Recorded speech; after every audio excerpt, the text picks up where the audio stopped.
Greetings, this is Pastor Dan Moore again. I got another daily devotional or word of encouragement for you today.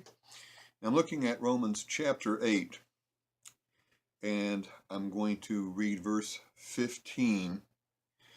For if ye have not received the spirit of bondage again to fear, but ye have received the spirit of adoption, whereby we cry, Abba, Father.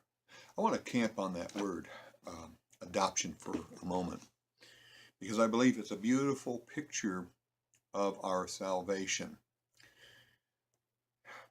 When you think of adoption, normally you think of someone who is an orphan or in a foster care system, and a set of parents decide that they're going to add to their family. Maybe they cannot have a child. Maybe they want to increase their family without going through the natural birth process. But they make this choice in advance. They may not even know who the child is that they're going to adopt.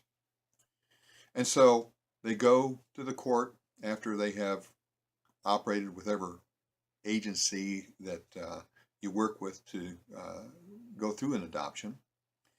The papers are signed, the judge seals the papers, signs it, and now a child is brought into a new family. Now that child has a mother and a father. They might not have known a mother and father before. Maybe they lived in an institution called an orphanage, or maybe they were going from family to family as under foster care until a family could adopt them. And I believe that's probably one of the loneliest feelings a person could have. I understand adoption personally from a particular standpoint. My father remarried after my mother died about 2 years. So I had a stepmother. And I was 9 years old when my mother passed away. It was a very traumatic time for me and my sister, not having a mother. We came to know a mother. We came to experience a mother's love. So when you're 9 and 6, certainly a child understands who and what a mom is. When you lose that, it's devastating. And then my father brings another person into our lives, and she happened to have 2 sons from a previous marriage. So not only did we have a stepmother, we had stepbrothers. But I remember about 3 months after my father had newly married my stepmom, they had come back from the courthouse. And they brought all his kids together, and they announced that my father had adopted her 2 sons, and my stepmother had adopted me and my sister. That made a big difference. The idea of having a stepmom changed for me. It went beyond just the wedding certificate.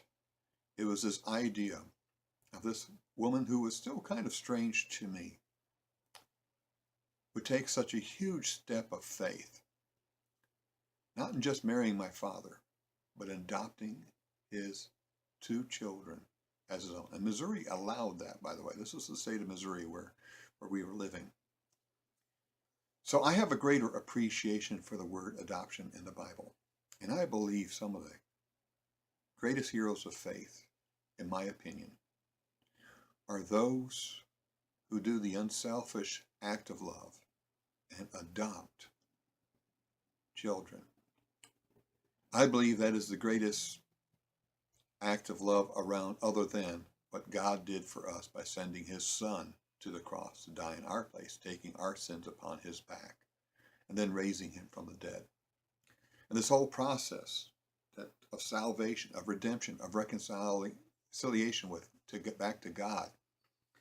I love how Paul uses the word adoption, not only in this book of Romans, but also in Ephesians, and I believe in one other place, that God reached out to us when we were lost, desperately lost in sin. We were unlovable. We felt that we could not be loved. We had no real connection with God, but he made it happen. I hope and pray that this encourages you today. Take care, and God bless.